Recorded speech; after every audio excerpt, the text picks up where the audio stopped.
rote and ingrained, but don't really mean anything. Because the things that mean a lot to you, when they are uh, sort of challenged in that way, you will stand up for. And it helps you to understand what is important in this world. Trump fulfills that mission, I think. So, in any case, that's one way to be optimistic if you happen to be disturbed by some of the things that are going on in the White House these days. Um, Optimists do tend to be healthier than pessimists, and that's because optimists have, basically, to bottom line it, optimists have a sense of hope rather than hopelessness, and hope is a very powerful healer. Uh, so basically, if you're prone to, as you know, we all have moments of sadness and depression and unhappy mental states. We can change that. And how we change that is by becoming aware of our thoughts, of the process that we go through that brings us to maybe a state of pessimism. Something happens, maybe you're driving, somebody cuts you off, and that angers you because you feel like they did it on purpose, and all of a sudden you've got anger to deal with, and the anger is now triggering your stress response and shutting your immune system down and leaving you vulnerable to illness as well. You can become aware of how you are being triggered by these events and find a different way to look at them. And we'll talk more about that in weeks to come. But basically, the most important tool that you have for changing how you think about things and that lead you to either a happiness state or an unhappy state of mind is meditation. Because meditation, going into meditation, is what will help you to take the energy out of those things that seem to be troubling.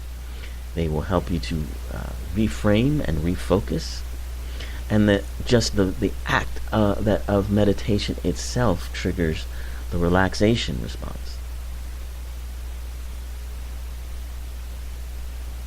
So there are many ways to meditate. You don't have to don robes. You don't have to say mantras unless if you want to. You can make a mantra out of any word that has power for you to. But you don't even have to use mantras. One of the most powerful meditations that I do every day is in the shower. My shower meditations are some of my strongest moments because the water, I think, helps my body to relax. And I'm just standing there, and I'm able to kind of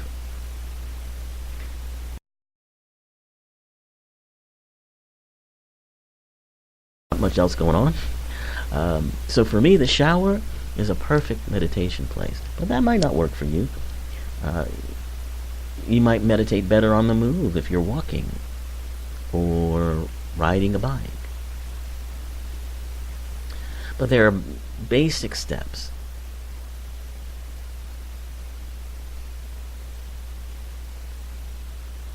to creating a meditative practice.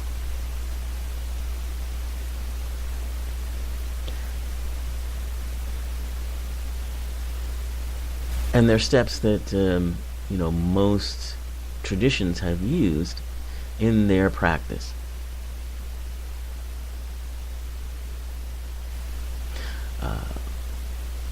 But if you want to do something a little bit more, well,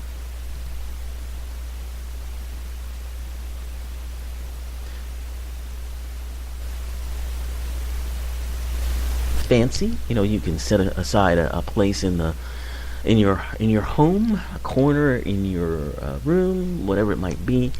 That's a sacred place for meditation.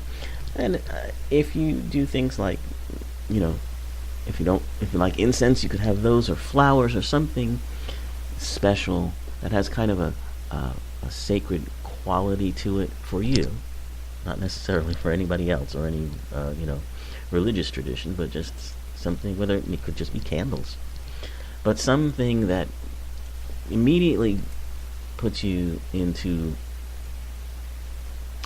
a meditative state, or gets you feeling that way. That can be very helpful. And you can make an offering of all of the frustrations of the day, all of your concerns. Just offer them up. Just offer them up and out into the universe.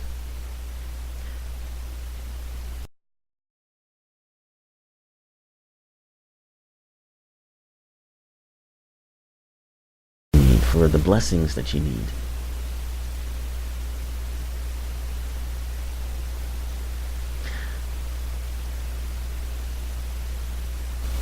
And ask for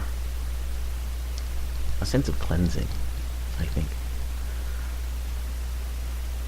that's probably the most powerful kind of meditation, in which you are able to just let go of your concerns.